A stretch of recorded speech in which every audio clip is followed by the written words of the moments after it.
এটা মিনি ব্লগলৈ আপোনালোকক পুনৰ স্বাগতম জনাইছোঁ।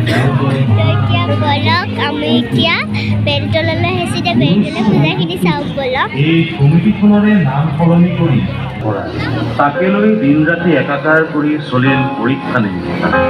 ৰচিত হৈছিল অন্তহীন সপোন, ছায়া মায়া সপোন, বাস্তৱৰ দিশে ধাৱমান হোৱা সপোন।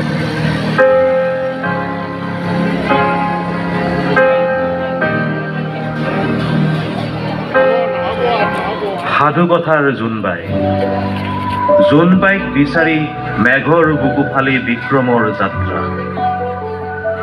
জোনবাইৰ পাতত কত ৰঙৰ খেলা,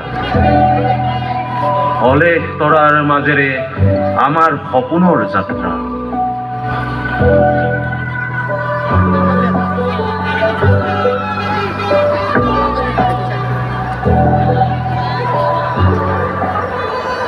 জুলাইত আৰম্ভ হোৱা বিক্ৰমৰ যাত্ৰা 23 আগষ্টৰ আবেলি 6:03 চন্দ্ৰপৃষ্ঠৰ দক্ষিণ মেৰুত অৱতৰণ কৰোৱা হয়।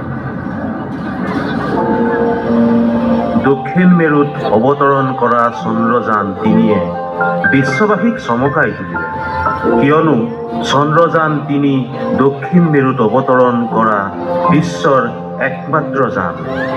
অৱতৰণৰ পাছতেই পোৱা বাৰ্তাত দেশবাসী হৈ পৰে অভিভূত, গৰ্বিত। বিক্ৰমে বুকুৰ মাজত লৈ যোৱা প্ৰজ্ঞানে এতিয়া চন্দ্ৰৰ বুকুত কৰিব অনুসন্ধান।